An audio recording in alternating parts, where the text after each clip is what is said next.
Welcome है आप सभी का एक बार फिर से सीटेट के इस क्लास में। हम इस वीडियो में भी महा रिवीजन करने वाले हैं, जो कि टॉपिक हमारा होगा मैथ्स का होगा, और इसमें भी हम 100 प्लस क्वेश्चन को कवर करेंगे, जो कि आपके सीटेट के एग्जाम के लिए बहुत इंपॉर्टेंट होने वाले हैं।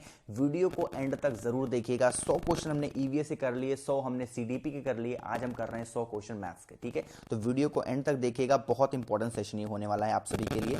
चलिए, सबसे पहला क्वेश्चन आपके स्क्रीन पे है कि गणित की सभी शाखाओं में सबसे प्राचीनतम कौन सी शाखा है। ये आपकी अंक गणित की शाखा मानी जाती है। ठीक है, थोड़ा सा मैं जूम करता हूं इसको। चलिए, नेक्स्ट क्वेश्चन है कि रेखा गणित में प्रायोगिक स्तर पर प्रयुक्त होने वाली शिक्षण विधि कौन सी है। ये उसकी प्रदर्शन विधि मानी जाती है। नेक्स्ट क्वेश्चन है कि एक अच्छी मूल्यांकन विधि वह है जिसमें देखा जाए कि बालक के व्यवहार में परिवर्तन करने की क्या विधि हो जा रही है, यही अच्छी मूल्यांकन विधि मानी जाती है। नेक्स्ट है कि जैकब एल मोरनो के संबंध किस विधि से है। ये उनका समाज मिति विधि से कहलाता है। ठीक है, समस्या समाधान विधि का सोपान कौन सा है। निष्कर्ष निकालना है इसका प्रथम सोपान माना जाता है। नेक्स्ट है कि गणित विषय की विशेषता क्या है। तो तर्कपूर्णता, परिणामों की निश्चितता और शुद्धता इसका विशेष महत्व होता है गणित में। ठीक है, नेक्स्ट है कि चिंता, बौद्ध, तर्क शक्ति, विश्लेषण की क्षमता बढ़ाने वाला विषय कौन सा है। ये है आपका गणित। ठीक है, नेक्स्ट है कि गणितीय निष्कर्ष सर्वमान्य होते हैं क्योंकि यह तर्क पर आधारित होता है, इसीलिए जो गणितीय निष्कर्ष होता है वो सर्वमान्य माना जाता है। चलिए, नेक्स्ट हम अपने क्वेश्चन पे आ गए हैं कि शिक्षण उद्देश्यों का क्रमिक वर्गीकरण किया जाता है, तो ये ब्लूम द्वारा किया जाता है। आगे बढ़ते हैं, ब्लूम टैक्सोनॉमी का अंग नहीं है, तो बुद्धि जो होता है वो ब्लूम टैक्सोनॉमी का अंग नहीं माना जाता। नेक्स्ट है कि संश्लेषण विधि के संदर्भ में कौन सा तथ्य गलत माना जाता है। तो विश्लेषण से पहले प्रयुक्त जो भी होती है उसको हम संश्लेषण विधि से संदर्भ में गलत मानते हैं। ठीक है, आगे बढ़ते हैं, लेकिन लाइक बटन प्रेस सभी लोग करते हुए जरूर चलिएगा। ठीक है, कौन सा सिद्धांत परियोजना विधि का नहीं है। तो ये मूल्य जो होता है वो परियोजना विधि का विधि नहीं माना जाता। नेक्स्ट है कि दैनिक पाठ योजना के निर्माण में सम्मिलित होता है, तो विषय वस्तु का चयन, शिक्षण उद्देश्य का निर्धारण और शिक्षा विधियों का निर्माण ये माना जाता है दैनिक पाठ योजना में। आगे बढ़ते हैं कि अनुप्रयोग संबंधी प्राप्त उद्देश्यों की प्राप्ति होती है जब छात्र कैसा होता है, समस्या हल करने की उपयुक्त विधि चुनता है, तभी हम मानते हैं इसको कि अनुप्रयोग संबंधी प्राप्त उद्देश्य उसको प्राप्त हो रहे हैं। ठीक है, आगे बढ़ते हैं। नेक्स्ट हमारा क्वेश्चन है कि ज्ञानात्मक पक्ष के उद्देश्य में सर्वाधिक योगदान किसने दिया था। तो ये ब्लूम साहब ने दिया था। ठीक है, आगे बढ़ते हैं। देखिए, जल्दी जल्दी चलने की कोशिश कर रहा हूँ, किसी भी क्वेश्चन को बहुत अच्छे से एक्सप्लेन नहीं कर रहा हूँ, क्योंकि यार वीडियो बहुत लंबी हो जाएगी, तो आप लोग को रिवीजन करने में फिर मजा नहीं आएगा, फिर को रिवीजन का फिर कोई मतलब निकलेगा नहीं। ठीक है, छोटी वीडियो हो, मैक्सिमम क्वेश्चन आप कवर कर सकें, क्योंकि 6-7 दिन आपके एग्जाम को बचे हुए हैं, तो ये बहुत ही चीज आपके लिए इंपॉर्टेंट है। ठीक है, पाठ योजना का भाग नहीं होता, तो शिक्षा का जो उद्देश्य होता है वो आपका पाठ योजना का भाग नहीं होता। ठीक है, गणित के मानसिक सिद्धांत के जन्मदाता कौन माने जाते हैं। तो प्लेटो साहब माने जाते हैं। आगे बढ़ते हैं, निगमन विधि का उपयोग क्या है। तो सूत्रों का जो प्रयोग किया जाता है उसी को हम कहते हैं निगमन विधि। आगे बढ़ते हैं कि सामान्य से विशिष्ट की ओर शिक्षण सूत्र पर आधारित विधि कौन सी है। ये आपकी निगमन विधि मानी जाती है। ठीक है, आगे बढ़ते हैं कि विशिष्ट से सामान्य तथा स्थूल से सूक्ष्म की ओर शिक्षण सूत्र पर आधारित विधि कौन सी है। ये आपकी आगमन विधि मानी जाती है। आगे बढ़ते हैं कि गणित शिक्षण के परिणात्मक सिद्धांत के सूत्र कौन है। ये सजीवता कहलाती है गणित शिक्षण के परिणात्मक सिद्धांत के सूत्र। आगे बढ़ते हैं कि गणित शिक्षण के लिए पाठ योजना का निर्माण क्यों आवश्यक है। ये विषय वस्तु का विकास सुव्यवस्थित ढंग से किया जाता है, इसीलिए गणित शिक्षा में पाठ योजना आवश्यक है। ठीक है, ऐसा नहीं कि पहले हमको परसेंटेज हमने सीखा है नहीं, हमने प्रॉफिट लॉस लगाना स्टार्ट कर दिया। ठीक है, तो पहले परसेंटेज सीखना है, फिर प्रॉफिट लॉस लगाना है। ऐसे सिस्टमेटिक वे में चलेंगे तो हम गणित को अच्छे तरीके से सीख पाएंगे। चलिए, आगे बढ़ते हैं कि रेखा गणित में कौन सा आयाम को प्रमुख स्थान दिया जाता है। तो आकार, विस्तार और स्थिति को प्रमुख स्थान दिया जाता है। ठीक है, देखिए सभी लोग सब्सक्राइब करते हुए चलिएगा। लाइक भी अभी भी बहुत कम है, तो प्लीज सभी लोग, थोड़ी सी भी वीडियो यार पसंद आ रही है तो लाइक बटन प्रेस करना और सब्सक्राइब बटन पे प्रेस तो जरूरी करना। ठीक है, गणित विषय का सबसे अधिक संबंध होता है, तो विज्ञान के साथ सबसे अधिक संबंध माना जाता है गणित विषय का। ठीक है, वह उद्देश्य जो शिक्षक गणित पढ़ाने के बाद कक्षा में ही प्राप्त कर लेता है उसे क्या कहा जाता है। तो शिक्षण उद्देश्य कहा जाता है। ठीक है, गणित शिक्षण में मूल्यांकन में ब्लूप्रिंट क्या होता है। तो प्रश्न पत्र निर्माण की जो आधारशिला होती है उसी को हम ब्लूप्रिंट कहते हैं। ठीक है, नेक्स्ट क्वेश्चन है, किसी विधि के अंतर्गत यह निर्धारित किया जाता है कि पूरे अध्याय में कितने शीर्षकों के अंतर्गत व कितने कालांशों व किन किन दिनों को पढ़ाना है, ये इकाई योजना विधि कहलाती है। ठीक है, चलिए आगे बढ़ते हैं कि गणित के नियम व निष्कर्ष कैसे होते हैं, ये वस्तुनिष्ठ होते हैं और या फिर आप कह सकते हो सार्वभौमिक माने जाते हैं। गणित के जो भी नियम होते हैं और या फिर उसपे हम जो भी निष्कर्ष निकालते हैं। ठीक है, चलिए नेक्स्ट क्वेश्चन है कि आगमन विधि की एक प्रमुख दोष कौन सी है, नेगेटिव पूछ रहा है। तो ज्ञान जर्दन बहुत धीमी गति से होता है, यही इसका सबसे ज्यादा एक यार डीमेरिट आप कह सकते हो। ठीक है, आगे बढ़ते हैं कि गणित के अध्ययन से एक बच्चे में किस गुण का विकास होता है। तो आत्मविश्वास, तार्किक और सोच विश्लेषक का विकास हो जाता है। मैथ्स यार इसीलिए एक ऐसा सब्जेक्ट है उसमें हम सोचने की आदत बहुत पड़ती है। बहुत से लोग कहते हैं यार कॉस थीटा ट्रिग्नोमेट्री हम क्यों पढ़ते हैं, हमारी लाइफ में क्यों काम आती है। ट्रिग्नोमेट्री को आपको सोच को बढ़ाने के लिए ट्रिग्नोमेट्री सब्जेक्ट एक रखा गया है ताकि आप अच्छी थिंकिंग आप रख सको। ठीक है, चलिए गणित सभ्यता और संस्कृति का दर्पण है, यह कथन किसने दिया था, यह दिया था हॉग वेन ने। ठीक है, आगे बढ़ते हैं कि उपलब्धि परीक्षण व नैदानिक परीक्षण में क्या अंतर होता है। तो उद्देश्य का अंतर होता है उपलब्धि परीक्षण और नैदानिक परीक्षण में। ठीक है, त्रिभुज की रचना हेतु तो आवश्यक उपकरण या सामग्री क्या होनी चाहिए। तो कंपास आपके पास होना चाहिए, पैमाना होना चाहिए और पेंसिल होना चाहिए, तभी आप अच्छे तरीके से त्रिभुज को बना सकते हैं। वस्तुनिष्ठ परीक्षण का सर्वाधिक महत्वपूर्ण विशेषता क्या है, उसमें वैधता होती है। 4 ऑप्शन दिए गए हैं, उसमें वैधता लगी हुई भाई एक ही ऑप्शन इसमें सही माना जाएगा, चारों नहीं सही है। ठीक है, आपने अगर आपने 2 भी लगा दिया तो भी गलत हो जाएगा, तो इसमें कुछ वैधता होती है। मूल्यांकन का निकटतम संबंध क्या होता है, ये उद्देश्य से होता है मूल्यांकन का सबसे निकटतम संबंध। नेक्स्ट है कि मनुष्य के जीवन की गतिविधियों में गणित का सर्वाधिक उपयोग क्या होता है। तो सामाजिक व आर्थिक विकास होता है। ठीक है, कौन सा कार्य अध्यापक से संबंधित नहीं है। तो जो बजट बनाने का काम होता है यार वो अध्यापक का नहीं होता है। ठीक है, सर्वाधिक प्रभावशाली शिक्षण सामग्री कौन सी है, ये प्रत्यक्ष जो अनुभव होता है इससे ही सबसे प्रभावशाली शिक्षण सामग्री मानी जाती है। छात्र गणित की गणना में गति प्राप्त कर सकते हैं, कैसे होती है, अभ्यास के द्वारा। प्रैक्टिस आप करते रहेंगे तो आप क्वेश्चन को अच्छे तरीके से आप कैच कर पाएंगे और अपनी स्पीड बहुत अच्छे तरीके से मेंटेन कर पाएंगे। ठीक है, गणित की प्रकृति एवं संरचना में कौन सी विशेषता नहीं है। तो गणित की सभी शाखाओं का मूलभूत आधार समुचित सिद्धांत भाषा होती है, यही इसका विशेषता नहीं होती। ठीक है, आगे बढ़ते हैं, गणित सभी विज्ञानों का द्वारा कुंजी है, यह शब्द किसने कहे थे, ये कहे थे रोजर बेकर ने। ठीक है, आगे बढ़ते हैं कि ज्ञानात्मक पक्ष में सबसे उच्च उद्देश्य किसे माना गया है। तो मूल्यांकन को यानी इवैल्यूएशन को माना गया है। आगे बढ़ते हैं कि सामान्य से विशिष्ट का सिद्धांत किस प्रयोग में होता है, या निगमन विधि में होता है सामान्य से विशिष्ट का सिद्धांत। ठीक है, नेक्स्ट है कि गणित में किस विधि में हम पराया सूत्र तथा नियमों की सहायता लेते हैं। तो ये भी किसमें लेते हैं, निगमन विधि में लेते हैं। ठीक है, आगे बढ़ते हैं, थोड़ा सा जल्दी जल्दी चलने की कोशिश कर रहा हूं।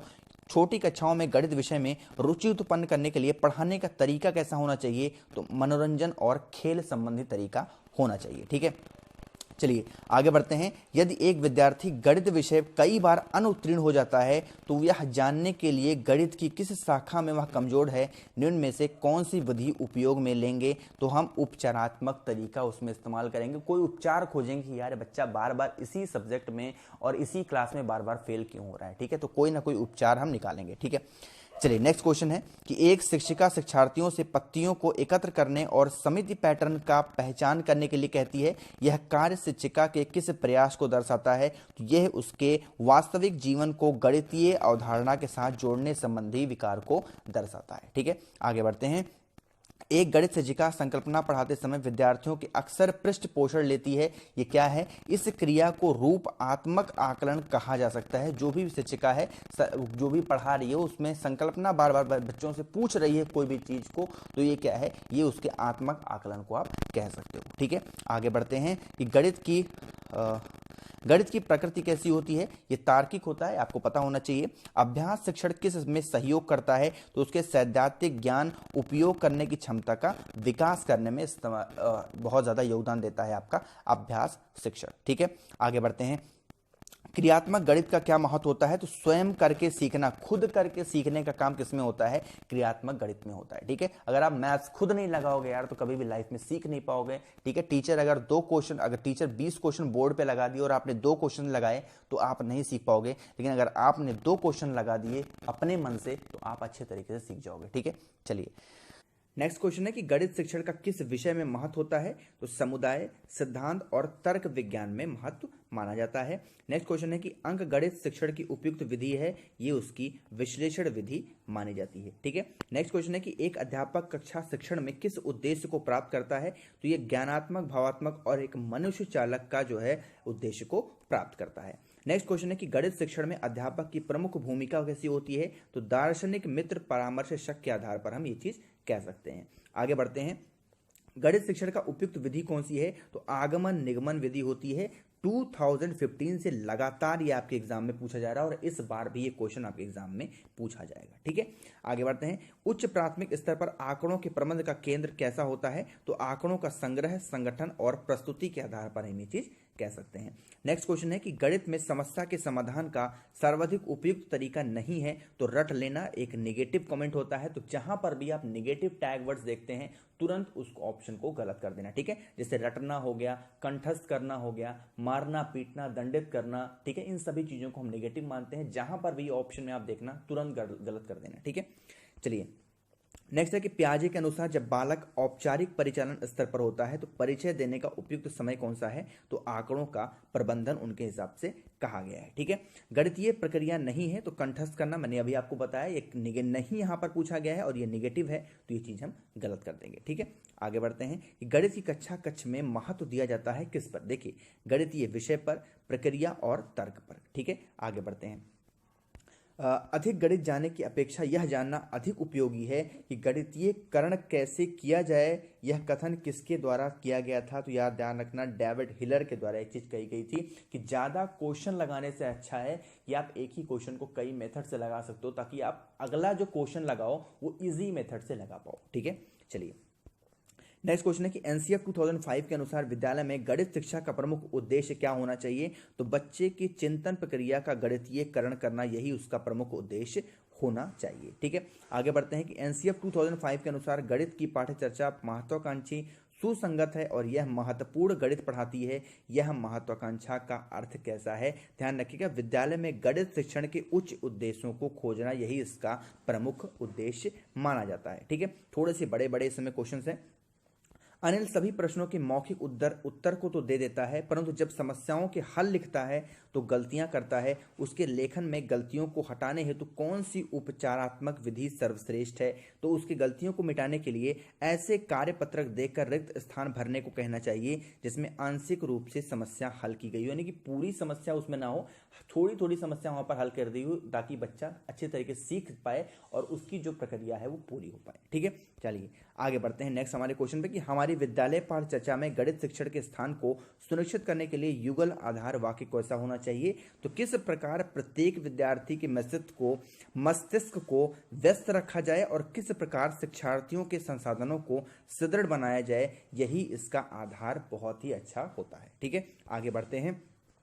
बहुत प्यारा क्वेश्चन आ गया कि शून्य की खोज किसने की थी? तो ये आर्यभट्ट ने की थी। तो शून्य की खोज बहुत ही ज्यादा इंपॉर्टेंट है, क्योंकि इस शून्य के आगे कोई वर्ड लग जाता है, शब्द, तो ये शून्य बहुत ज्यादा इंपॉर्टेंट हो जाता है। लेकिन किसी शब्द के पीछे लग जाए तो इसकी कोई वैल्यू नहीं हो पाती। ठीक है। चलिए, सांख्यिकी में प्रसारण का विश्लेषण नामक विधि का मुख्य श्रेय किसका था? ये था R.A. फिशर का। ठीक है।